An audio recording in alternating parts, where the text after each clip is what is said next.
Ceci est la première véritable récolte de Bourbon Pointu depuis que la coopérative a relancé sa production il y a 5 ans. Ce café est l'un des plus précieux sur le marché mondial et il n'existe qu'à La Réunion. Le défi, c'est donc de satisfaire la demande tant internationale que locale. Alors si vous sortez de table, c'est le bon moment pour déguster ce reportage.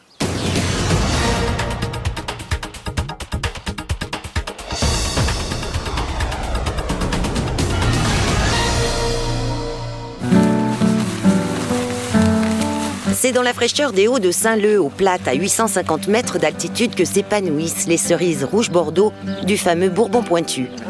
Chez cet agriculteur, la cueillette des précieux fruits se fait en famille. François Séverin s'est lancé il y a 3 ans dans l'aventure, en complément de sa production maraîchère. Il effectue cette année sa première vraie récolte.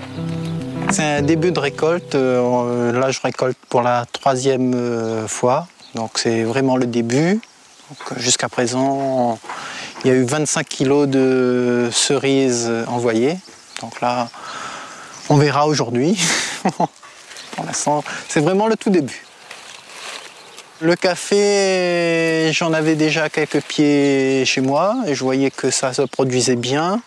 Et j'aime bien cultiver et boire mon propre café, donc c'est d'abord une passion. Après, et donc là, ce sera un complément de revenu à ajouter à la passion. Donc si on peut joindre l'utile à l'agréable, il n'y a pas de raison de s'en priver.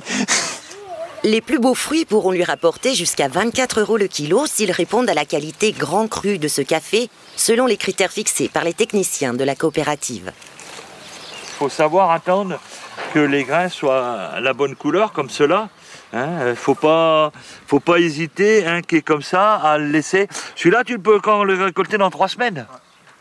Là, on est sur le terroir d'un grand cru. Tout ce qui a été planté après 2008, donc là, nous avons une plantation plantée cette série de plantations entre décembre 2008 et février 2009. Et chaque année, nous plantons dans cette plage. Nous avons là sur des terrains qui ont été choisis. Les parcelles cultivées sont réduites car elles doivent correspondre, comme pour tout grand cru, à des paramètres précis en termes de climat, d'ensoleillement et de type de sol. À La Réunion, il y a 49 types de sols différents. Seuls 2 types de sols nous permettent d'obtenir des produits de type grand cru. Donc là aussi, c'est pas, et même dans la zone où nous sommes là, il n'est pas du tout certain que le champ voisin soit sur un bon type de sol. François, lui, cultive 1 hectare de Bourbon Pointu et même si ses plants ont été sélectionnés, il ne connaîtra qu'après transformation le classement réel de sa récolte. Par rapport à la sélection des individus Bourbon Pointu, on a prospecté on a vu 2000 caféiers. Sur les 2000, il y avait 600 qui avaient une morphologie de Bourbon Pointu. Nous avons pu faire des analyses sur une partie de ces 600 qui avaient une morphologie de Bourbon Pointu et nous avons identifié 27 vrais Bourbon Pointu. Et sur ces 27, aujourd'hui, ayant des performances, des caractéristiques produits de type grand cru, nous en avons que 3. Seule la coopérative assure la production des grands crus, car il nécessite, comme pour les vins, un process de transformation lui aussi très pointu. La traçabilité commence dès la récolte sur la parcelle et à aucun moment, la production de François ne sera mélangée à une autre. Arrivés à la coopérative, les fruits sont pesés, vérifiés, calibrés, avant d'être transformés. Première étape, le contrôle de couleur. Donc là, on a pris 10 mesures et on fait une moyenne de ces 10 mesures et on arrive à la couleur rouge. Donc la cueillette est bonne, couleur rouge bordeaux, ce qui va donner a priori un café de qualité, déjà. Étape suivante, séparer la pulpe du fruit pour en récupérer la fève qui sera séchée au soleil pour en conserver toutes les qualités. Là, on a ce qu'on appelle le café parche. Il y a encore ce qu'on appelle une petite gaine, une petite pellicule. Donc qu'on appelle la parche et qu'on va devoir enlever pour arriver jusqu'au café vert. Les 11,5 kg livrés ce matin par François ne donneront après transformation qu'1,6 kg de produits marchands. La torréfaction se fait elle aussi à la coopérative. La teinte des grains est surveillée de près pour atteindre une couleur marron doré, signe d'une bonne torréfaction. C'est la recette d'un café grand cru, dont le prix atteindra des sommets sur son marché. Le Bourbon Pointu Grand Cru peut se vendre jusqu'à 500 € le kilo sur le marché mondial. C'est actuellement le deuxième café le plus cher au monde. On est sur des produits où on n'est pas le plus cher du monde, puisqu'il y a le Copilouac qui est un petit peu plus cher que nous, celui qui transite par le tube digestif d'une civette, et qui, le vrai Copilouac, celui qui est par des civettes sauvages, production mondiale de 40 kg. Donc il est évident que c'est un produit qui est d'une rareté telle que ses prix sont bien supérieurs à ceux du Bourbon Pointu. Mais par rapport aux produits qui commencent à être considérés, donc dans des volumes plus importants, nous sommes le plus cher des produits mis en marché.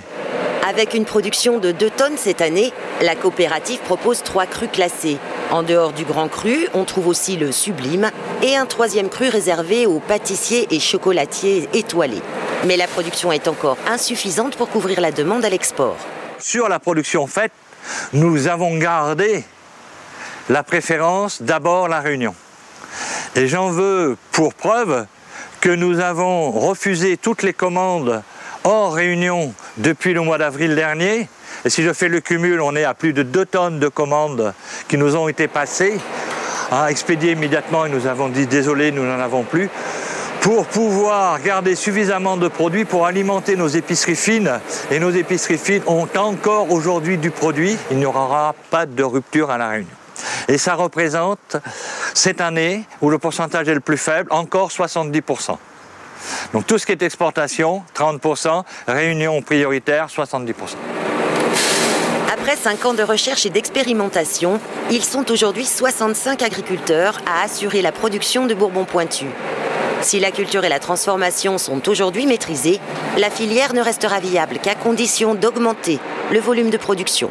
Sur le Japon, puisque à La Réunion on a beaucoup parlé du Japon, nous pouvons fournir à Yoshima Coffee Company 5% de leurs besoins exprimés.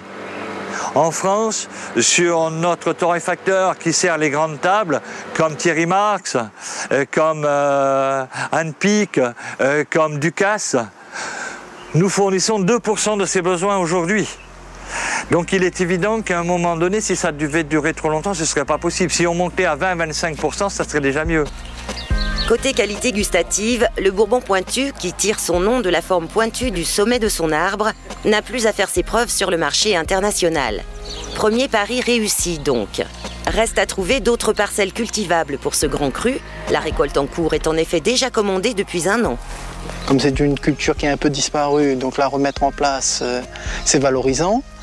Faire de la qualité, faire un produit reconnu internationalement, c'est encore plus valorisant.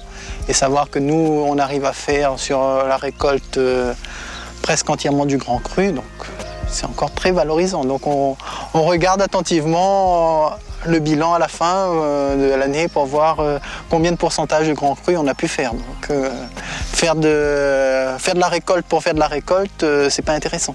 Donc la qualité avant tout. Et pour préserver cette qualité sur le marché international, la coopérative a lancé une procédure afin d'obtenir l'appellation d'origine protégée.